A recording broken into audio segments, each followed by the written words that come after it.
What should a child do with a dollar? Let me give you the best advice I've got. And this is called sort of middle of the road scenario, and I'll show you how these numbers may change, but here's what I teach. Kids, never spend more than 70 cents. Okay, now you got to pick some number. When I met Mr. Schoaf, I was at about 110%.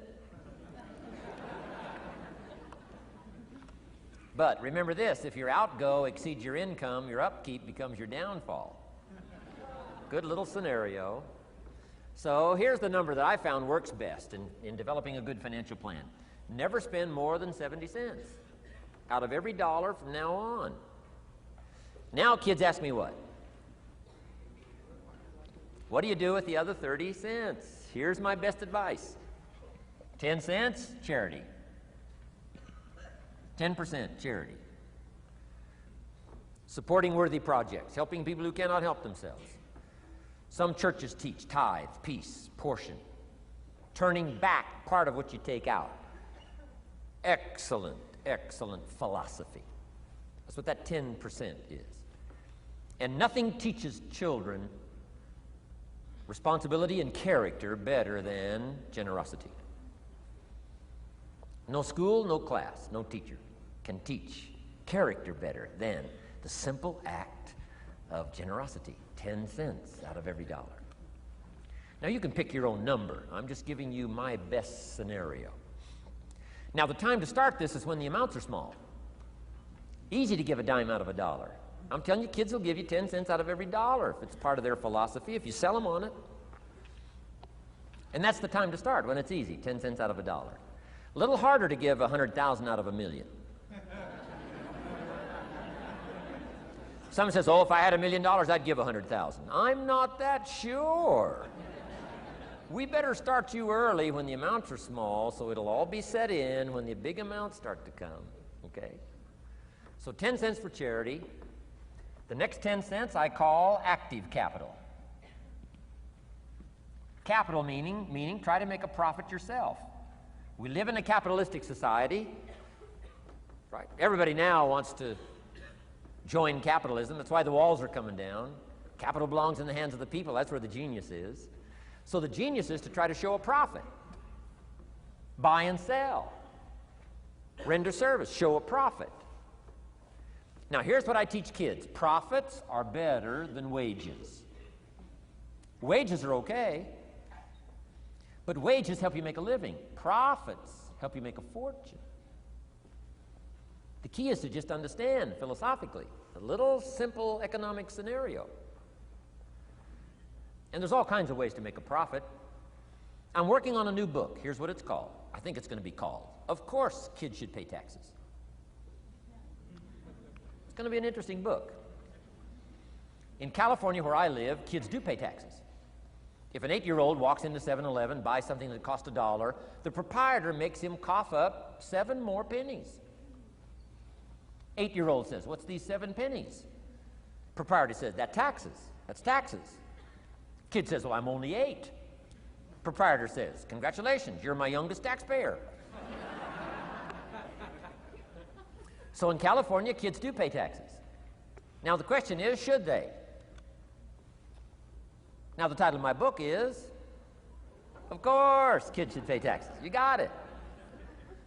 Right? The disciple went and caught a fish, found the miracle coins, and paid his taxes and Jesus' taxes. So way back then, Jesus did pay taxes. Now the question is, should he? And the answer, my little book says, of course Jesus and kids should pay taxes. Of course. Of course.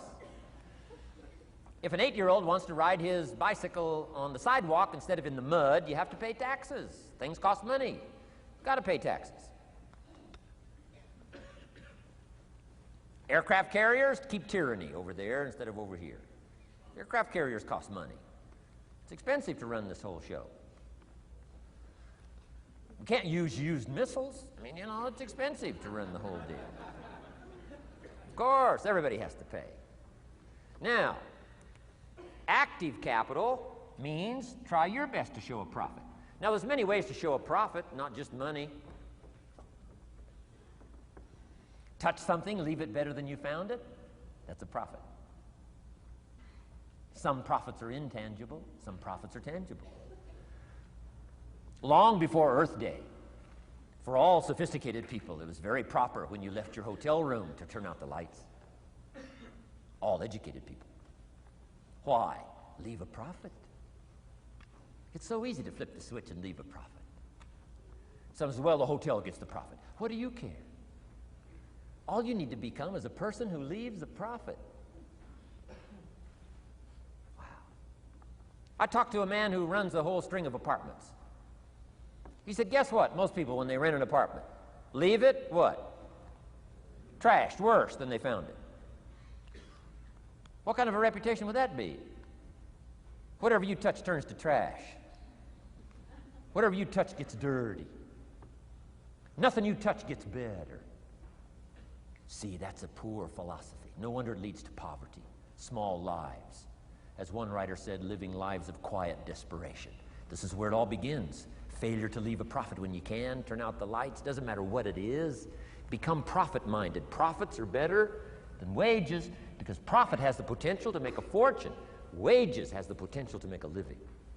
So I teach kids, take part of your wages. If you earn the money, take part of it for charity and part of it to see if you can't make a profit. And there's all kinds of ways. My book's going to be full of all kinds of ways kids can make money.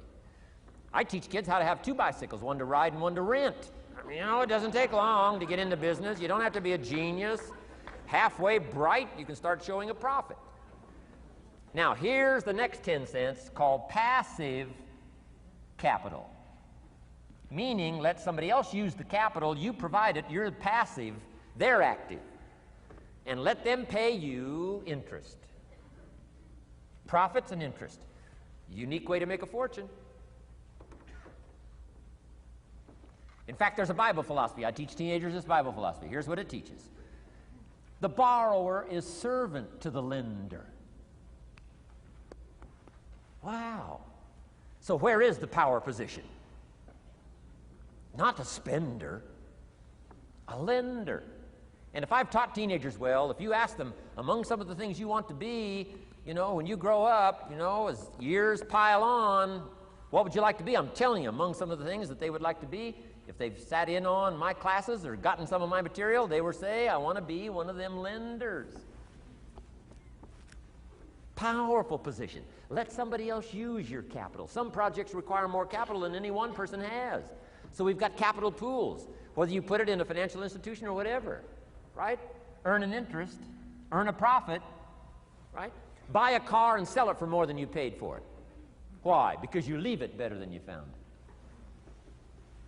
Wow. Touch something and leave a profit. Okay? It's not just wrapped up in money and economics. This helps to teach all other scenarios of life on profit and capital and expenditures, what to do with your time and what to do with your life, and as well as what to do with your money. Okay? Now this little scenario I call the ideal. Now here's what's important, to set up the ideal and work toward it. Because at first you may not be able to do these numbers. Some people are in such desperate situation currently, they got to go 97, 1, 1, and 1. I mean, you know, I had to start there. Start with pennies.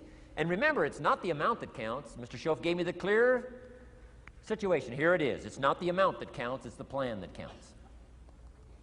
When I met Mr. Shoaff, I'm 25 years old. I said to him, if I had more money, I'd have a better plan. He said, no, Mr. Rohn, if you had a better plan, you'd have more money. 6 years? 6 years? In America, 6 years?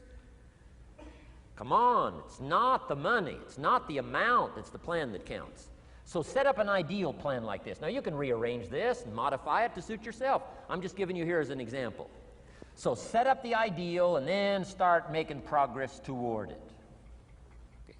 Because finally these numbers are going to change if you move on up into the higher area, right? The people I work with around the world couldn't spend 70 cents out of every dollar. Would be obscene. That'd be too much. So these numbers are bound to change. I don't know what mine are. Probably 20% up here. A lot larger numbers down here. Okay? So these numbers can change. I'm just offering you a good sample philosophy. Remember, philosophy is the set of the sail. The economy is not the set of the sail for you. For you, the set of the sail is your own philosophy, your own thinking, your own plan, your own concept. Don't borrow somebody else's plan. Don't borrow somebody else's concept. Don't borrow the concept, spend all you can, cross your fingers and hope for the best. Don't borrow that. Develop your own philosophy, and I'm telling you, it'll lead you to unique places.